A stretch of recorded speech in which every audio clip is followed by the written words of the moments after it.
des conseils pour aider l'enfant dans son travail scolaire. Donc c'est des conseils aux parents notamment. Alors, les conseils qu'on peut donner aux parents, c'est de votre légitimité d'aider vos enfants à l'école, Oui. dans le travail scolaire. Parce qu'il y a tout un discours des enseignants qui dit ne vous occupez pas de vos enfants, nous on s'en occupe, ne leur faites pas faire les devoirs. Ça, c'est d'une hypocrisie incroyable. Parce qu'on sait que la plupart des enfants qui réussissent à l'école, ce sont des enfants qui sont aidés en classe, à la maison. Et en plus, il n'y a pas un enfant d'enseignant qui n'est pas aidé. Tous les enfants d'enseignants travaillent énormément avec leurs parents. Ça, c'est le premier point. Donc, je dis aux parents, sachez que votre rôle est important. Même si vous devez bien prendre conscience que vous n'êtes pas des enseignants, vous devez rester des parents, et il faut que ces parents ces enfants, ressentent bien que vous les aimez et que vous avez une intervention, non pas d'enseignants, mais de parents. D'accord. Voilà.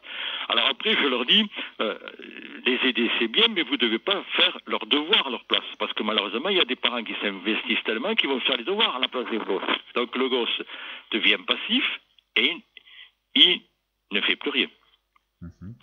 Je leur dis aussi, attention au phénomène de projection. Beaucoup de parents projettent leur désir ou leur angoisse ou leur peur sur leur enfant. Moi, hier encore, j'avais une maman avec sa fille qui est hyper angoissée, qui a peur de ne pas réussir. J'ai expliqué à la maman que tant qu'elle aurait peur que sa fille ne réussisse pas, la gosse serait angoissée. Elle projetait ses peurs sur sa fille. Des parents qui n'ont jamais réussi à l'école projettent leur peur de l'école sur l'enfant.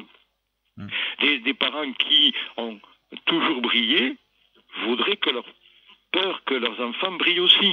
Donc, vous voyez, on fait des projections sur nos enfants, et ça, c'est quand même catastrophique pour l'enfant, parce que ça va l'amener à se bloquer. Je leur dis aussi, sachez donner à vos enfants de l'autonomie, de l'indépendance, c'est-à-dire et de la confiance. Quand ils se trompent, c'est pas grave. Explique-leur que l'important, c'est qu'il ait essayé. Et ça, c'est important. Il a essayé de faire des choses. Et montrez-lui que, puisqu'ils ont essayé, vous êtes content qu'ils aient essayé. Vous êtes fiers de lui. S'il s'est trompé, c'est pas grave. On va essayer maintenant de comprendre pourquoi il s'est trompé. On va aussi l'aider à favoriser sa liberté de penser. C'est-à-dire que chaque fois on pourra lui dire, bon écoute, je vois que tu es en train de bien travailler, tu vas essayer de continuer sans moi. Je ne t'abandonne pas, mais essaye de le faire tout seul. Vous voyez, pour favoriser sa liberté. Après, bien sûr, c'est intéressant aussi que les parents, de temps en temps, fixent des objectifs à l'enfant, mais qui sont à court terme, qui sont réalisables. Un exemple simple. Tu sais, tu as eu 10, est-ce que tu ne crois pas que si tu travailles un peu plus, tu pourras avoir un point de plus? Si tu veux, on peut t'aider. Vous voyez, petits objectifs pour inciter l'enfant à continuer à travailler un peu plus. Oui. Faire en sorte que, par exemple, on montre à l'enfant que l'on s'intéresse à lui et pas que à ses notes. Un exemple concret, il y a beaucoup de parents qui me le disent. À peine le gamin il rentre dans la voiture, quelle est ta note? Pour le gosse, c'est frustrant.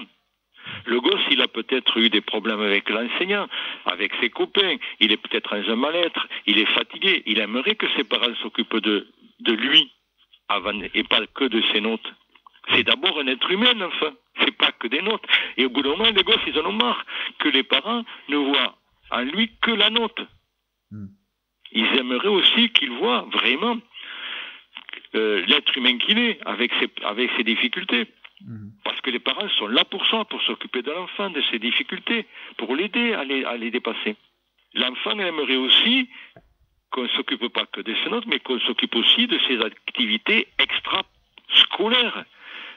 Souvent, il y a des gamins qui ont des activités extrascolaires sportives, mais les parents n'y vont jamais voir l'enfant faire ses activités. Et l'enfant est déçu, combien d'enfants me le disent. Donc il aimerait que les parents, et c'est d'autant plus important que l'enfant a des difficultés scolaires et qu'il réussit sur le plan des activités extrascolaires. Donc si les parents valorisent les activités extrascolaires, ça ne peut que redonner confiance à l'enfant et ça va immanquablement avoir des répercussions sur le plan scolaire. Vous voyez, donc ça peut être un moyen de faire repartir l'enfant sur le plan scolaire grâce aux activités extrascolaires. Et en plus, c'est important au moins de valoriser l'enfant dans des domaines. Pour qu'il puisse dire, bon, ben là tu réussis pas, mais ailleurs tu réussis. Donc c'est quand même important pour lui.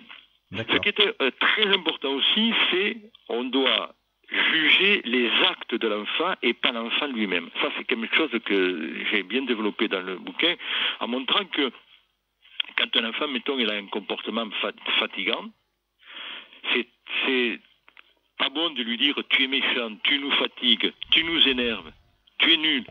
On juge l'enfant. Alors qu'il est préférable d'affirmer, par exemple, que, au lieu de lui dire tu nous fatigues, tu es nul, ton attitude n'est pas acceptable. On te demande de changer. On ne juge plus l'enfant. On juge le comportement ou l'attitude de l'enfant. Ça change tout. C'est nettement moins culpabilisant ou angoissant pour lui.